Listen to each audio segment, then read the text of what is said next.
Halo, assalamualaikum.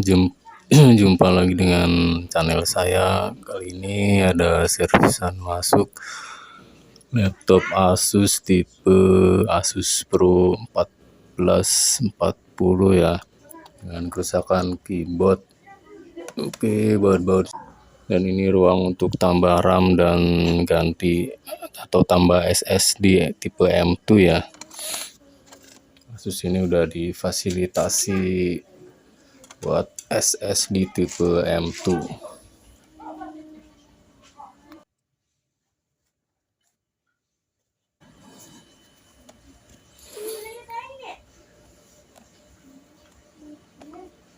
Baik, langsung saja saya lepas posisi bodinya. Kita pisahkan antara frame bodi atas dan bawah laptop ini ya. Kita lepas. Dan inilah penampakan dari mesin bagian dalamnya ya. Untuk tipe ini agak rumit karena mesinnya ngikut pada bagian frame atas menutupi bagian keyboard ya, tidak seperti tipe Asus yang lainnya. Frame itu hanya keyboard khusus, kalau ini malah mesinnya nempel di bagian frame atas. Jadi untuk proses pergantian keyboard agak rumit karena kita harus melepas bagian-bagian mesin dan perkabelan yang ada di bagian mesinnya ya, termasuk hard disk juga kita lepas.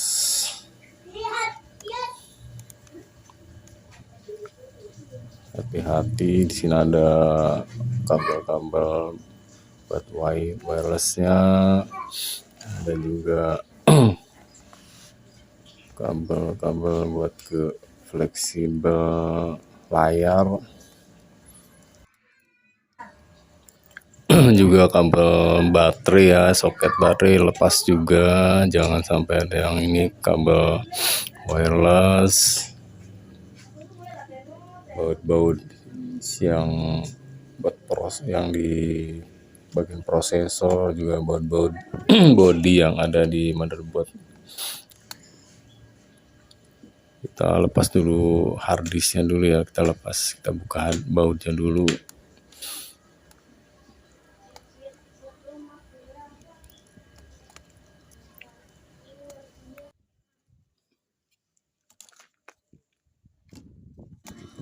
Kita lepas hard disknya. Ini buat penambahan SSD tipe M2 ya, dan tambah RAM. Ini fleksibel buat ke layar. Yakin pastikan sudah terlepas dari soketnya ya.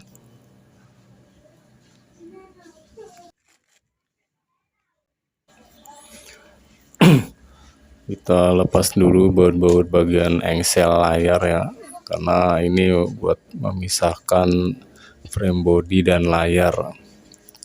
Nah, lumayan repot juga laptop tipe ini, bener-bener banyak yang diprotolin.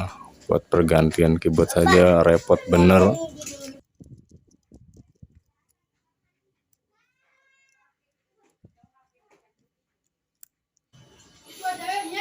Buka baut engselnya kanan kiri harus full dilepas semua ya, baut engsel untuk memisahkan layar dan frame bagian body keyboard ini ya. Dan baut-baut baterai ini juga harus kita lepas karena baterainya juga akan kita angkat. Jadi ini benar-benar diprotolin total ini.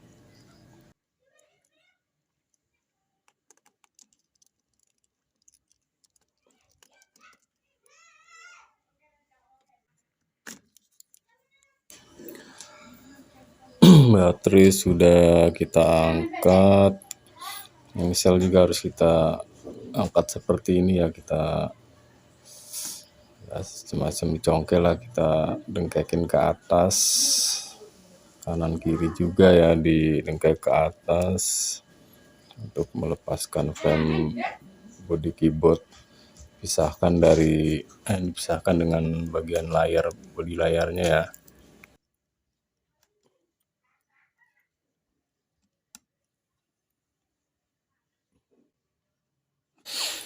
Jika sudah engsel terangkat atau didengkekan ke atas, baru kita pisahkan dengan menarik. Nah, inilah penampakan bodi layar yang sudah terpisah dari bodi frame keyboard. Kita amankan terlebih dahulu ya layarnya. Kita tertuju pada proses pembongkaran motherboardnya yang masih menempel ya. Kita bongkar juga, kita buka bautnya, ini benar-benar merepotkan. Kita lepas baut-baut bagian motherboard ya, tolong diperhatikan ini baut motherboard yang menempel ke sasis body frame keyboard ya.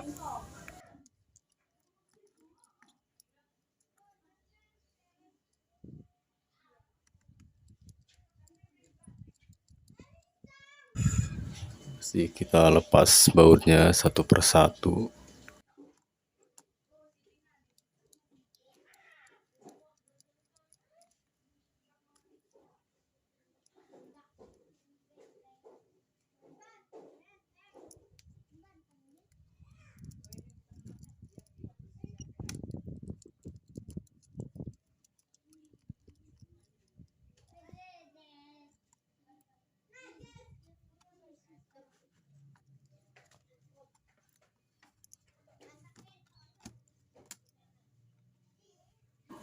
Baut-baut body sudah terlepas, kita buka soket-soket fleksibel yang masuk ke arah motherboard. Inilah soket-soket touchpad, keyboard, dan soket ke panel sound atau USB body pinggir sana ya.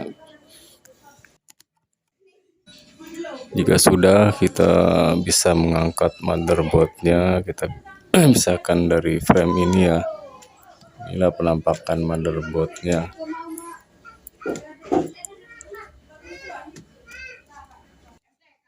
Lanjut ke proses pelepasan keyboard Asus ini ya.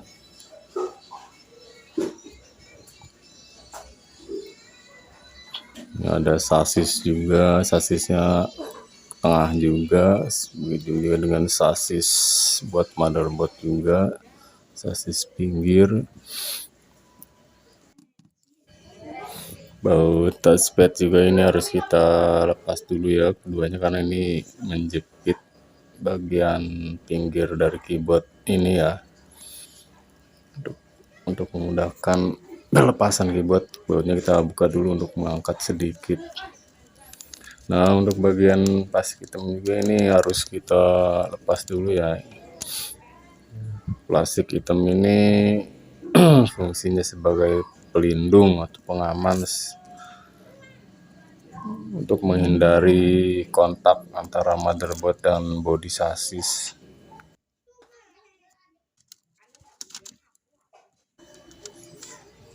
Kita buka pelan-pelan plastik ini karena nantinya mau dipasang kembali ya, jangan sampai robek. Lanjut ke pelepasan sasis bodi ini ya, sasis yang fungsinya sebagai dudukan motherboard dan sebagai penjepit dari keyboard ini ya. Ini ada beberapa lakban yang harus kita buang dulu.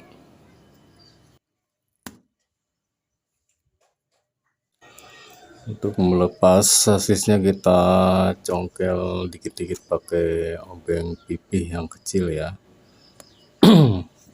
Karena ini ada plastik-plastik penjepitnya, kita congkel pelan-pelan sebelum kita lepas dengan tarik sekaligus ya, untuk menghindari kerusakan frame body keyboardnya.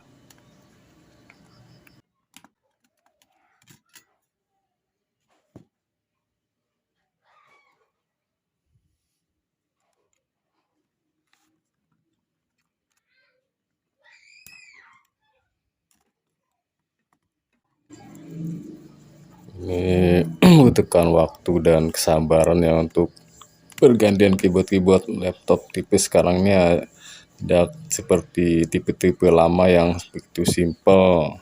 Ini benar-benar harus teliti dan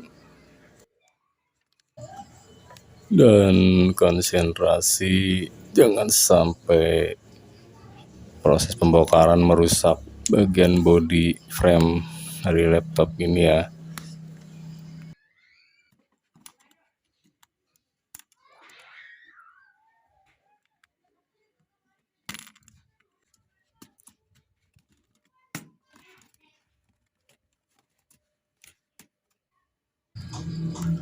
Sasis sudah terlepas, ini kita pengangkatan keyboard yang rusak ini ya.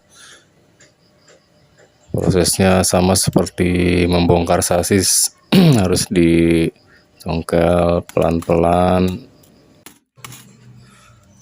baru kita kletek seperti ini ya. Tapi ini harus ekstra hati-hati, jangan sampai merusak body frame keyboardnya.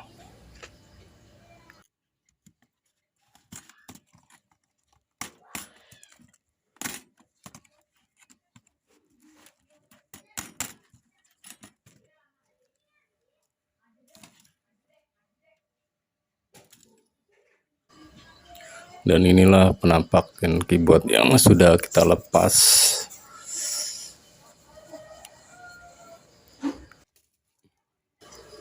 Dan inilah keyboard penggantinya atau keyboard baru yang bisa kita beli banyak di toko online atau offline.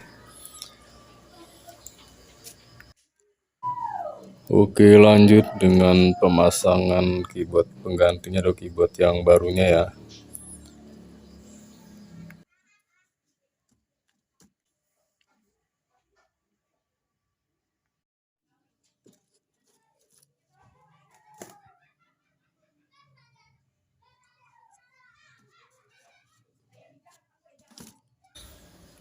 Jangan lupa solder yang sudah dipanaskan, karena proses pemasangan ini membutuhkan pemanas seperti solder ya, untuk meluluhkan bagian plastik-plastik penjepit ini yang masuk ke lubang-lubang keyboard ini ya.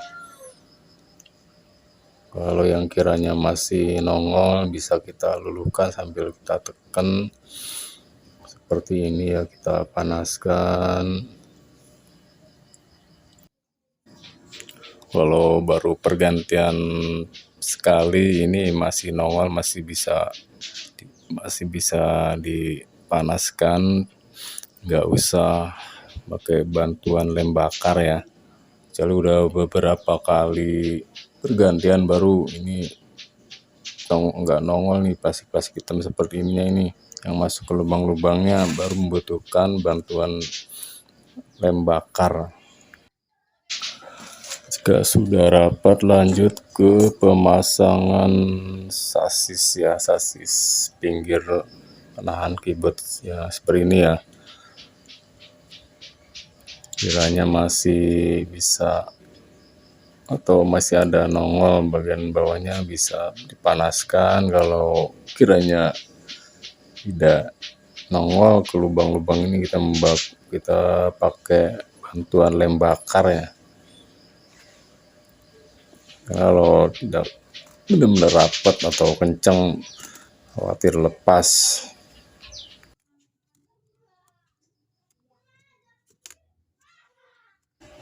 Ini sasis penahan bagian tengahnya ya.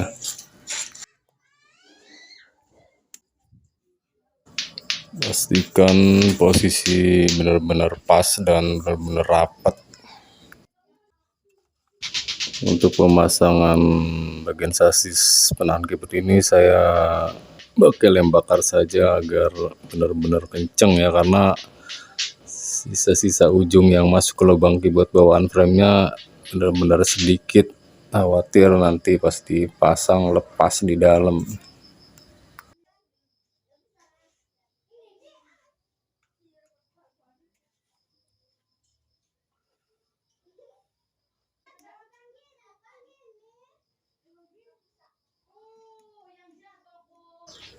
Oh ya, untuk lem bakar ini banyak kok dijual di toko-toko elektronik ya, yang jual komponen dengan harga per batang.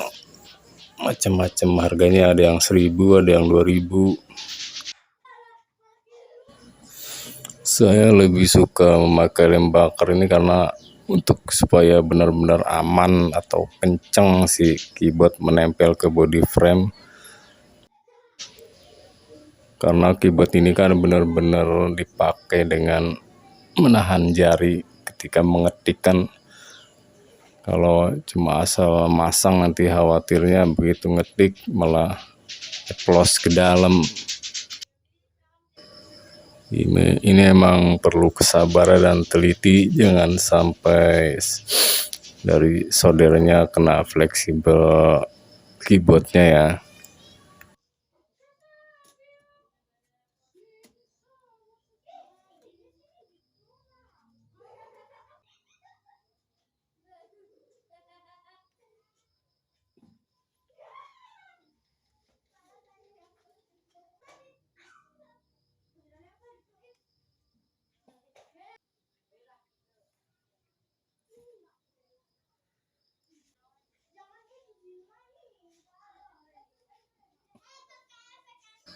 Sasis keyboard atau penahan keyboard dan sasis motherboard sudah terpasang.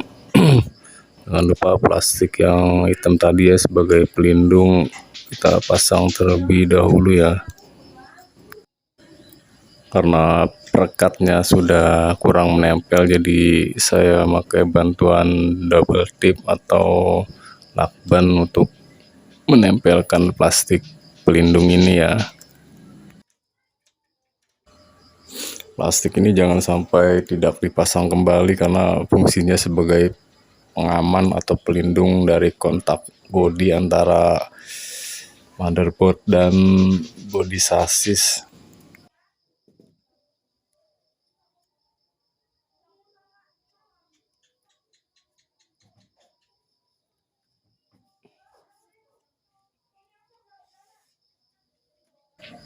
Jika benar-benar sudah aman seperti ini, baru kita pasang motherboardnya kembali ya.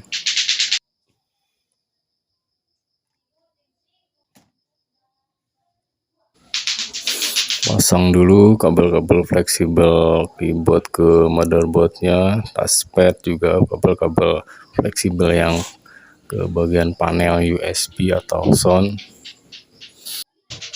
Setelah ini baru kita pasang baut-baut motherboardnya terlebih dahulu ya.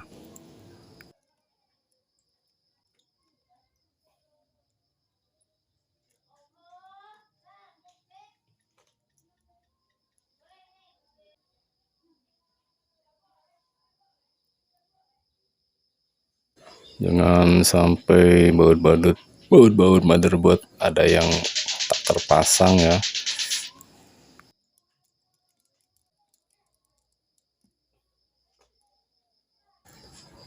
Pastikan kabel-kabel fleksibel keyboard, touchpad, dan panel sudah terpasang dengan benar. Lalu pemasangan harddisk. Jangan lupa di harddisk juga ada penahan sasis baut harddisknya juga ya. Ya sudah, baru kita pasang frame ini dengan bodi layarnya kembali ya. Ingat posisi engsel masih ngejengat seperti saat membuka ya.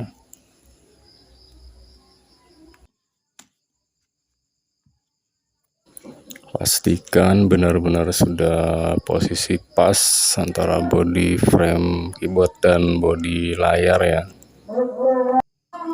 Lalu kita tekan engselnya, dijepitkan kembali untuk pemasangan baut-baut engselnya terlebih dahulu ya. Kanan kiri seperti ini, kita rapatkan kembali engselnya.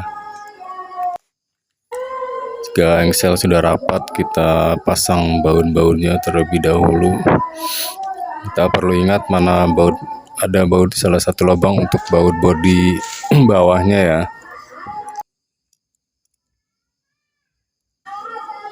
Jika baut engsel sudah, lanjut ke pemasangan baterai.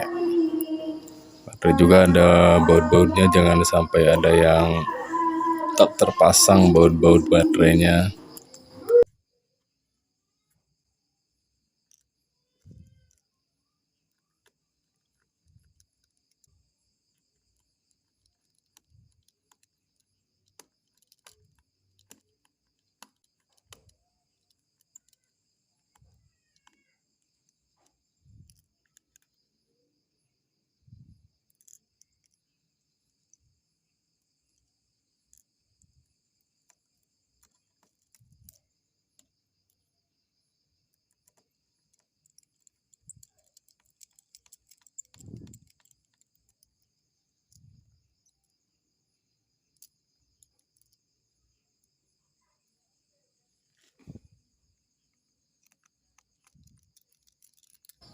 Jika baut baterainya sudah, jangan lupa soket kabel baterai yang ke motherboardnya dipasang juga. Jangan lupa soket fleksibel ke layar juga dipasang yang posisinya dekat baterai atau engsel, dan kabel wirelessnya juga. Dan lanjut ke pemasangan cover bagian bawahnya. Tahap terakhir sudah selesainya proses pergantian keyboard tipe Asus ini ya. Dan jangan lupa soket yang satu ini soket untuk ke speaker. Kalau tidak terpasang nanti ntar speakernya nggak bunyi.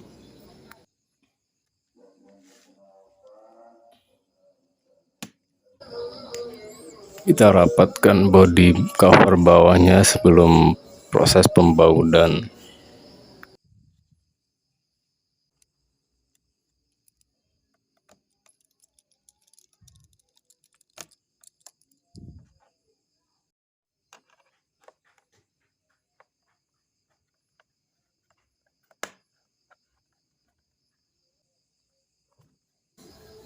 Baiklah, proses pergantian keyboard sudah selesai. Saatnya tes nyala.